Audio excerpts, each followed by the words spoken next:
Once we got our bow hold, we're going to practice the bow motion. So we've got a toilet paper roll. We're going to put that on our knee. Form our good bow hold and go back and forth. Kind of near the middle of the bow.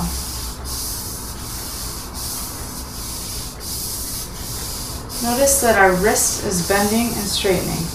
It's more up here at the frog area and more over here at the tip.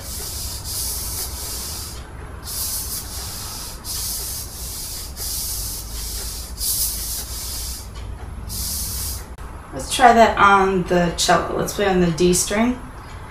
We're going to tilt the stick a little bit toward my face.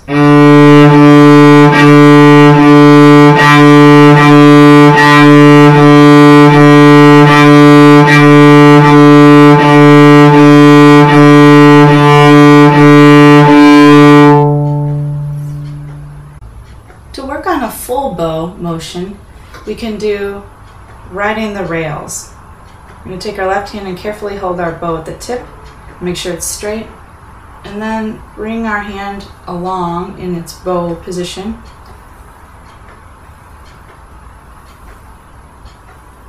And that's the path of the bow. Let's try that on the A string.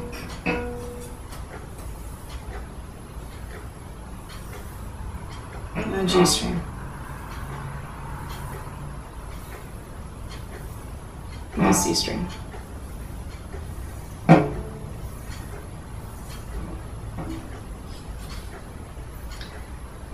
We can also just watch one spot very carefully, glue our eyes to it as we play. So let's do that on the D string.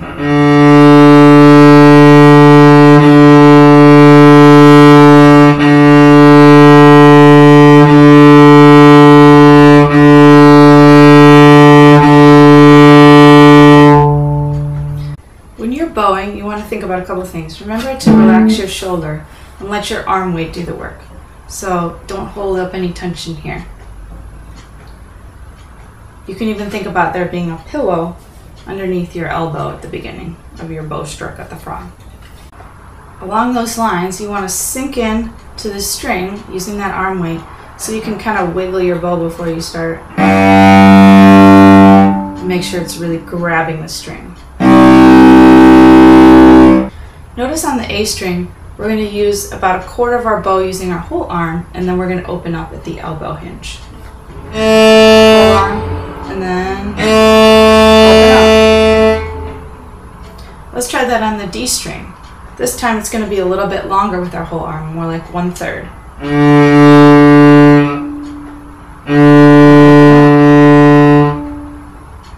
On the G string, it's going to be more like 2/3 with our whole arm, and the rest with more of our opening our elbow hinge.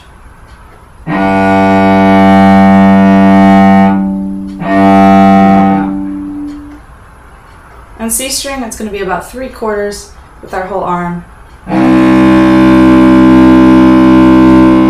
and then open up. That just gives you an idea of how your arm's working during that process.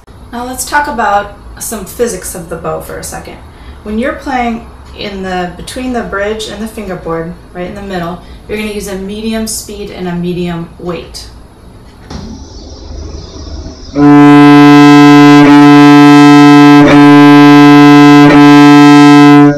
When you're closer to the bridge, you're going to have to use a slower speed and heavier weight.